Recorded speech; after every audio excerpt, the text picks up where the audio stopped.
안녕하세요. 저는 1학년 4반 1번 강다현입니다. 여러분, 제로콜라에 암을 유발할 수 있는 물질이 들어있는 것을 뉴스를 통해 접해보신 적이 있나요? 이 물질은 아스파탐이라고 하는데요. 요즘 소비자들 사이에서 먹으면 안 된다는 인식이 퍼지고 있습니다. 실제로 WHO에 속한 IARC가 이비군인 발암 가능 물질로 분류하기도 했습니다. 발암 위험도에 따라 발암 물질을 분류했을 때 1군이 인체 발암 물질, 2의 A군이 인체 발암 추정 물질, 2B군이 발암 가능 물질, 3군이 인체 발암성 비분류 물질, 4군이 인체 비발암성 추정 물질로 구분됩니다.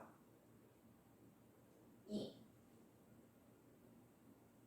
1군은 확인된 인체 발암 물질이고 인체 발암성에 대한 증거는 불충분하지만 동물 발암성에 대한 증거가 충분할 때 이 A군에 속합니다. 또한 인체 발암성에 대한 증거는 제한적이지만 동물 발암성에 대한 증거는 불충분하거나 인체 발암성에 대한 증거는 불충분하거나 동물 발암성에 대한 증거는 제한적일 때는 2B군에 속합니다. 비발암성 물질은 3군에 속합니다. 아스파탐은 2B군인 인체 발암 가능 물질에 속하는데요. 1일 섭취량만 잘 지켜준다면 건강에는 이상이 없다는 식약처의 입장을 핵심으로 하여 뉴스를 통해 함께 시청해보도록 하겠습니다. 제로 슈거 음료에 주로 들어가는 인공감미료 아스파탐이 발암 가능 물질로 분류될 전망입니다. 관련 소식이 전해지자 식품업계와 소비자 모두 촉각을 곤두세우고 있는데요. 아스파탐, 과연 위험할까요? 아스파탐은 단맛을 내는 인공감미료로 설탕보다 200배나 더 단데요. 조금만 첨가해도 단맛이 강하고 칼로리가 거의 없죠. 이 때문에 무설탕 제로 음료와 캔디 등에 활발히 들어가고 있습니다. 그러나 최근 국제암연구소가 아스파탐을 발암 가능 물질 2B군으로 분류하겠다고 예고해 제로 슈거 식품을 애용하던 다이어터와 당뇨 환자 그리고 관련 식품업계가 들썩였는데요. 하지만 전문가는 2B군 정도면 일상적으로 섭취해도 위험하지 않다는 입장입니다. 2B군 같은 경우에는 상대적으로 사람과 동물에서 가능성이 있다는 연구들이 나오기 시작하는 정도에 해당한다고 볼 수 있고요. 김치나 피클이나 이런 것들과 비슷한 정도의 레벨이라서 지금 당장 먹으면 안 된다. 없어져야 된다 이런 수준은 아닌 거죠. 전문가는 발암물질 1군에 해당하지 않는 이상 주의만 필요할 뿐 일부러 피할 필요는 없다고 했는데요. 1군만 좀 주의하면 되고요. 3, 4군은 사실 이제 발암성이 없다, 발암물질이 아니다 이렇게 봐야 되고요. 2군 정도는 그냥 경고 정도다, 좀 주의해서 섭취해야 된다 정도라고 봅니다. 또한 식품첨가물 전문가위원회에선 아스파탐의 1일 섭취 허용량을 40mg으로 지정했는데 우리나라 사람은 그 양을 1%도 못 먹는 수준이라며 같은 2B군인 김치와 젓갈, 피클처럼 대수롭지 않게 먹어도 무방하다고 했죠. 식약처 역시 국내 아스파탐 섭취 수준은 해외에 비해 상당히 낮은 수준이라며 35kg인 어린이가 다이어트 콜라를 하루에 33캔 이상 마셨을 때 그제야 허용치를 초과한다고도 말했습니다. 만약 아스파탐이 발암 가능 물질로 분류되면 식약처는 관련 안전관리 방안을 마련할 예정인데요. 다만 식약처는 해외 기준이 국내에 꼭 들어맞는 것은 아니라며 과학적 근거를 꼼꼼히 따져봐야 한다는 입장입니다. 지난 2015년에도 가공육과 붉은 고기가 각각 발암 가능 물질 1군과 2A군으로 분류됐지만 막상 우리나라 기준에는 큰 영향을 못 미치기도 했죠. IARC는 식품의 안전성을 평가하는 곳이 아닙니다. 물질의 발암 가능성만 평가하는 거고요. IARC의 발표만 가지고는 우리 식약당국이 움직이지는 않을 겁니다. 발암 물질과 식품의 안전성이 바로 직결되지는 않으니까요. 한편 아스파탐의 위해 수준과 상관없이 식품업계는 아스파탐 대체제를 찾는 등 대책 마련에 분수한데요. 발암 가능 물질이라는 부정적 인식이 확산해 소비자가 제품을 기피할 수 있다는 우려에서죠. 아스파탐의 진짜 정체가 뭘까요? 불안 제로 식품은 과연 없는 건지, 칼로리 제로는 정말 꿈 같은 이야기인지 더 지켜봐야겠습니다. 뉴스를 보고 오셨나요? 발암물질과 식품 안전성이 바로 직결되지 않는다는 부분에서 의문점이 생길 수도 있는데요. IARC는 국제암연구소로서 아스파탐을 2B군으로 분류한 것이고 제로콜라나 제로사이다와 같이 아스파탐이 들어간 식품은 1일 섭취 허용량만 넘지 않으면 먹어도 된다는 것으로 나타났습니다. 즉, 발암 가능성 물질을 1일 섭취량만 잘 지켜서 먹으면 된다는 뜻입니다.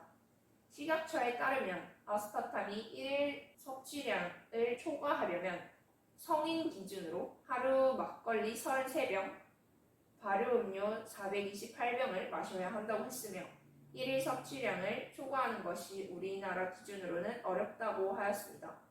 이렇게 식약처는 아스파탐의 인체 유해성에 크게 걱정하지 않아도 된다는 입장을 내놓고 있습니다.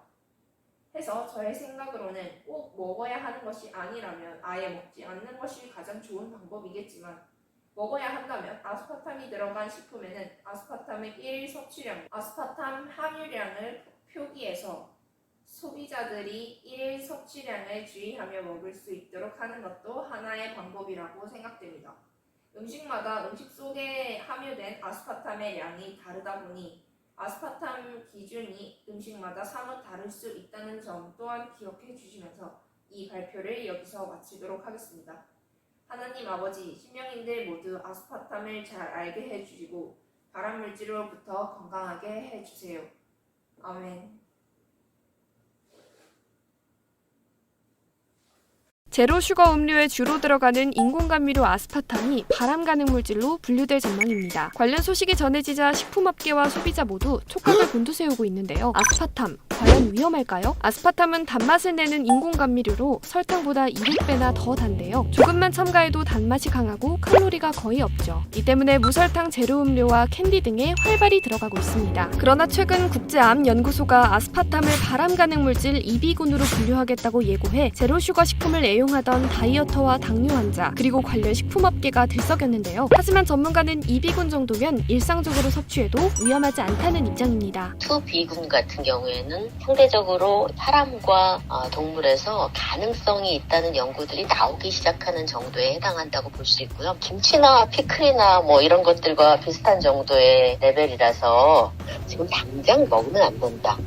없어져야 된다 이런 수준은 아닌 거죠. 전문가는 발암물질 1군에 해당하지 않는 이상 주의만 필요할 뿐 일부러 피할 필요는 없다고 했는데요. 1군만 좀 주의하면 되고요. 3, 4군은 사실 이제 발암성이 없다, 발암물질이 아니다 이렇게 봐야 되고요. 2군 정도는 그냥 경고 정도다, 좀 주의해서 섭취해야 된다 정도라고 봅니다. 또한 식품첨가물 전문가위원회에선 아스파탐의 1일 섭취 허용량을 40mg으로 지정했는데 우리나라 사람은 그 양을 1%도 못 먹는 수준이라며 같은 2비군인 김치와 젓갈, 피클처럼 대수롭지 않게 먹어도 무방하다고 했죠. 식약처 역시 국내 아스파탐 섭취 수준은 해외에 비해 상당히 낮은 수준이라며 35kg인 어린이가 다이어트 콜라를 하루에 33캔 이상 마셨을 때 그제야 허용치를 초과한다고도 말했습니다. 만약 아스파탐이 발암 가능 물질로 분류되면 식약처는 관련 안전관리 방안을 마련할 예정인데요. 다만 식약처는 해외 기준이 국내에 꼭 들어맞는 것은 아니라며 과학적 근거를 꼼꼼히 따져봐야 한다는 입장입니다. 지난 2015년에도 가공육과 붉은 고기가 각각 발암 가능 물질 1군과 2A군으로 분류됐지만 막상 우리나라 기준에는 큰 영향을 못 미치기도 했죠. IRC는 식품의 안전성을 평가하는 곳이 아닙니다. 물질의 발암 가능성만 평가하는 거고요. IRC의 발표만 가지고는 우리 식약당국이 움직이지는 않을 겁니다. 발암 물질과 식품의 안전성이 바로 직결되지는 않으니까요. 한편 아스파탐의 위해 수준과 상관없이 식품업계는 아스파탐 대체제를 찾는 등 대책 마련에 분수한데요. 발암 가능 물질이라는 부정적 인식이 확산해 소비자가 제품을 기피할 수 있다는 우려에서죠. 아스파탐의 진짜 정체가 뭘까요? 불안 제로 식품은 과연 없는 건지, 칼로리 제로는 정말 꿈 같은 이야기인지 더 지켜봐야겠습니다.